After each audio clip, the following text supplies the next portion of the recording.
Hello viewers, welcome to my YouTube channel and today you are watching Wise Book of Atomic Habits by James Clear. So let's begin. Introduction. My story. On the final day of my sophomore year of high school, I was hit in the face with a baseball bat. As my classmate took a full swing, the bat slipped out of his hands and came flying toward me before striking me directly between the eyes. I have no memory of the moment of impact. The bat smashed into my face with such force that it crushed my nose into a distorted U shape. The collision sent the soft tissue of my brain slamming into the inside of my skull. Immediately, a wave of swelling surged throughout my head. In a fraction of a second, I had a broken nose, multiple skull fractures, and 2 shattered eye sockets. When I opened my eyes, I saw people staring at me and running over to help. I looked down and noticed spots of red on my clothes. One of my classmates took the shirt off his back and handed it to me. I used it to plug the stream of blood rushing from my broken nose. Shocked and confused, I was unaware of how seriously I had been injured. My teacher looped his arm around my shoulder and we began the long walk to the nurse's office, across the field, down the hill, and back into school. Random hands touched my sides, holding me upright. We took our time and walked slowly. Nobody realized that every minute mattered. When we arrived at the nurse's office, she asked me a series of questions. "What year is it?" "1998, I answered. It was actually 2002. "Who is the President of the United States?" "Bill Clinton," I said. The correct answer was George W. Bush. "What is your mom's name?" I stalled. 10 seconds passed. "Patty," I said casually, ignoring the fact that it had taken me 10 seconds to remember my own mother's name. That is the last question I remember. My body was unable to handle the rapid swelling in my brain, and I lost consciousness before the ambulance arrived. Minutes later, I was carried out of school and taken to the local hospital. Shortly after arriving, my body began shutting down. I struggled with basic functions like swallowing and breathing. I had my first seizure of the day. Then I stopped breathing entirely.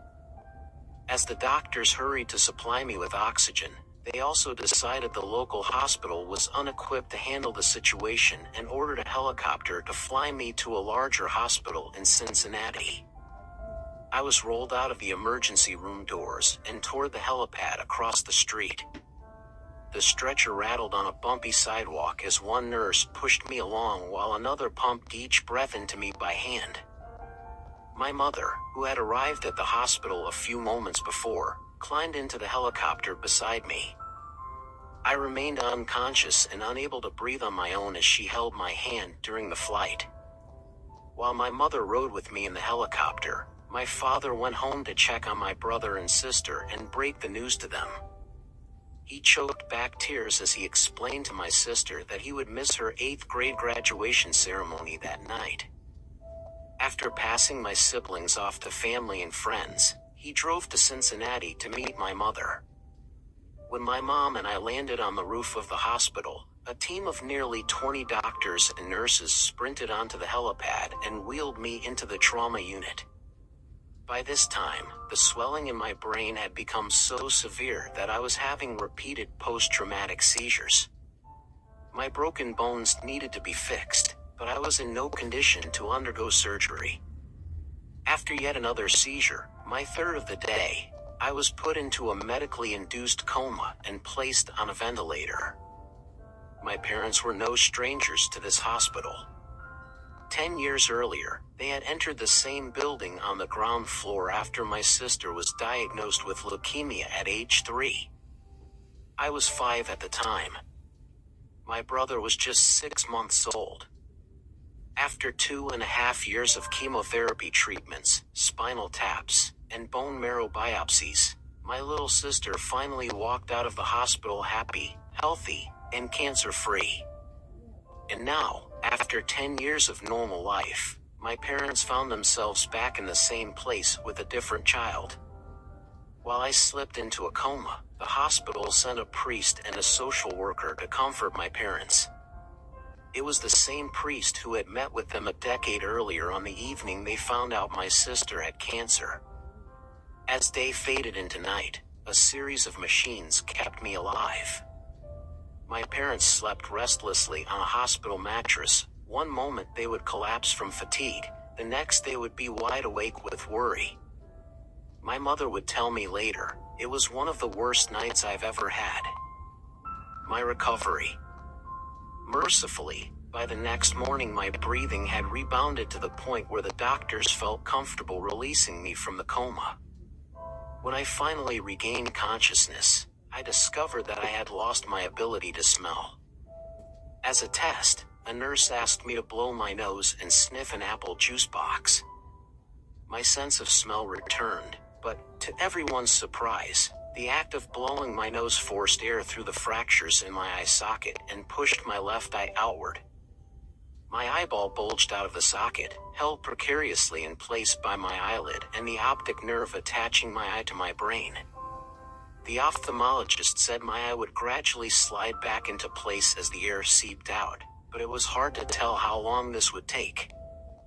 I was scheduled for surgery 1 week later, which would allow me some additional time to heal. I looked like I had been on the wrong end of a boxing match, but I was cleared to leave the hospital.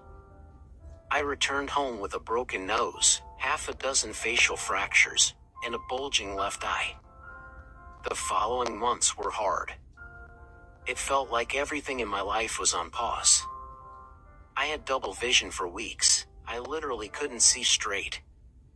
It took more than a month, but my eyeball did eventually return to its normal location. Between the seizures and my vision problems, it was 8 months before I could drive a car again. At physical therapy, I practiced basic motor patterns like walking in a straight line. I was determined not to let my injury get me down, but there were more than a few moments when I felt depressed and overwhelmed.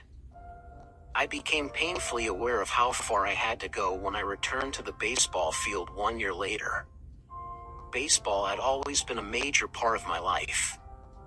My dad had played minor league baseball for the St. Louis Cardinals, and I had a dream of playing professionally, too. After months of rehabilitation, what I wanted more than anything was to get back on the field. But my return to baseball was not smooth.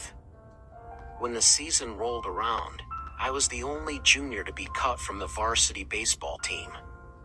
I was sent down to play with the sophomores on junior varsity.